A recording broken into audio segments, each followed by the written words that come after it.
एक और चीज़ आती है, जैसे इसके अंदर मतलब बहुत सारे बिल्डर्स होते हैं, बहुत सारी चीज़ें होते हैं जो फ्लैट्स बनाते हैं, और वो फ्लैट्स में मतलब ऐसा होता है कि चारों तरफ ही मतलब फ्लैट्स अवेलेबल होते हैं। तो उसके सिनेरियो में भी क्या लोगों के लिए वो मतलब एक गलत है, या फिर ऐसा कुछ मायने नहीं रखता है? देखिए, जो मैंने बोला आपको पॉजिटिव एंट्रीज और पॉजिटिव फेसिंग, तो वो चारों ही डायरेक्शंस में होती है। वो ईस्ट, साउथ, वेस्ट और नॉर्थ, चारों ही फेसिंग में आप घर रख सकते हैं। चारों ही फेसेस में आपको पॉजिटिव एनर्जी मिल जाती है, जो कि पैसे वाली एंट्री होती है। तो इससे कोई फर्क नहीं पड़ता कि कौन सा घर कहाँ पर है। फर्क इस बात से पड़ता है कि उस घर में एंट्री कौन सी खुल रही है। अच्छा। उस घर का जो द्वार लगा हुआ है वो कौन से उसमें लगा हुआ है, वो N3 में लगा हुआ है, N4 में लगा हुआ है, या W3 में है, या W8 में है, तो वो किस जगह वो द्वार लगा है उससे बहुत ज़्यादा फर्क पड़ता है।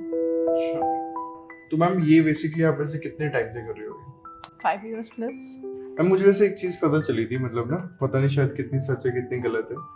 अमिताभ बच्चन ने मतलब कुछ सालों पहले ना एक घर खरीदा था, जो कि जैसे आपने कहा ना साउथ वेस्ट की शायद फेसिंग का वो घर था।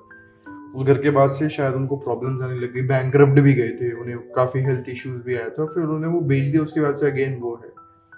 तो क्या ये मतलब सच है कि ऐसा हो सकता है किसी के इंसान में सिर्फ एक घर को खरीदने की वजह से?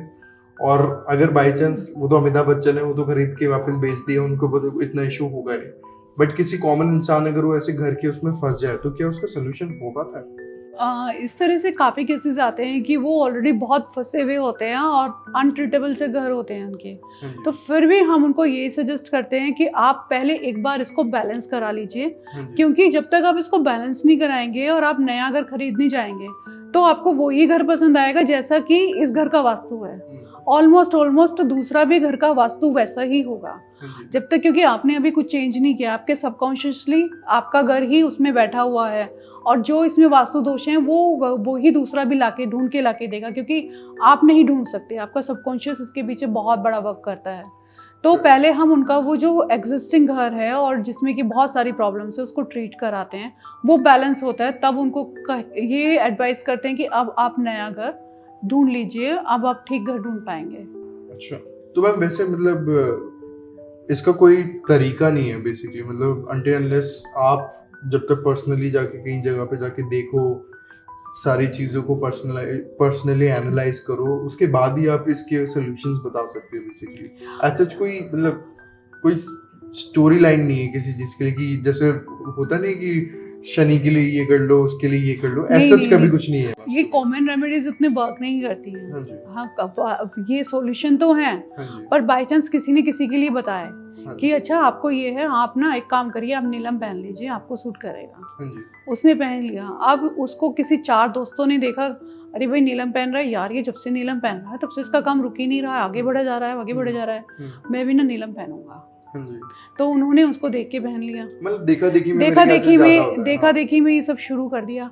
अब किसी को नहीं पता कि वो चीज़ जहाँ से शुरू हुई थी वो कितने उस पर पर्सनलाइज होके शुरू हुई थी, कि उनकी हॉरोस्कोप चेक किए गए थे, उनकी प्रॉब्लम्स को चेक किया गया था, तब उनको रिकमेंड किया गया था कि आप ये पहनो, और आपने सिर्फ देख के ही शुरू कर दिया कि नीलम पहनने से जो है हमारा बिजनेस ऊपर उठ जाता है।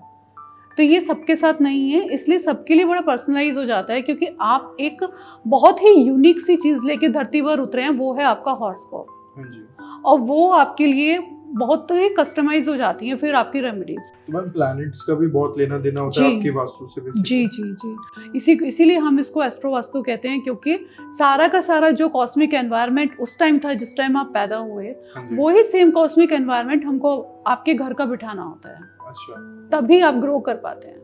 तो मैम वैसे आप इतना डेप्थ में जा कैसे पाते हो? क्या आप मतलब पर्सनलाइजली इंटरव्यू लेते हो उस इंसान का, या फिर क्या होता है? बहुत सारे सेशन होते हैं, बहुत सारी बातें होती हैं, उनकी हर एक प्रॉब्लम्स को पूछा जाता है, डेप्थ में जाया जाता है, और सिम्टम्स मैच किए जाते हैं कि हाँ अगर ये चीज़ यहाँ पर है तो इसका ये आएगा ही आएगा। अभी जैसे कि मैं किसी का घर देख रही थी और उनको अपना नया घर बनाना है, पुराना घर तुड़ाकर। वो 2 भाई रहते हैं और बहुत ही अच्छी बॉन्डिंग है उनकी, जो जिन्होंने मतलब मेरे को बताया कि बहुत बहुत अच्छे से रहते हैं, उनके यहाँ रिश्तों को लेके कोई प्रॉब्लम नहीं है, पर उनके यहाँ साउथ वेस्ट में एक लोन है। अब मैं नहीं मान सकती कि अगर आपके यहाँ साउथ वेस्ट में बड़े बड़े पेड़ लगे हैं और आपको यहाँ रिश्तों की प्रॉब्लम ना हो, तो मेरे सिम्टम्स मैच नहीं हो रहे थे। तो तभी थोड़ी सी आवाज़ आई कि हमारे चाचा जी ना अभी यहाँ से अलग हुए हैं, तो उन्होंने जो घर दूसरा बनाया है ना, हमें लगभग वैसा सा घर बनाना है। तो यानी कि एक पार्टीशन हो चुका है, ऑलरेडी हो चुका है, जिसका कि मेरे को नॉलेज नहीं थी।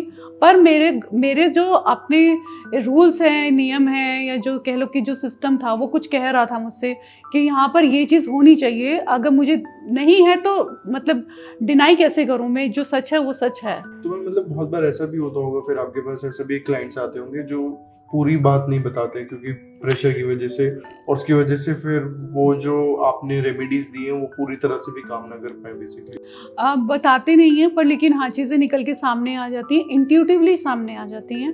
वो कहीं ना कहीं से वो बात मेरे पास आ जाएगी जो मेरा दिमाग ढूंढने की कोशिश कर रहा है।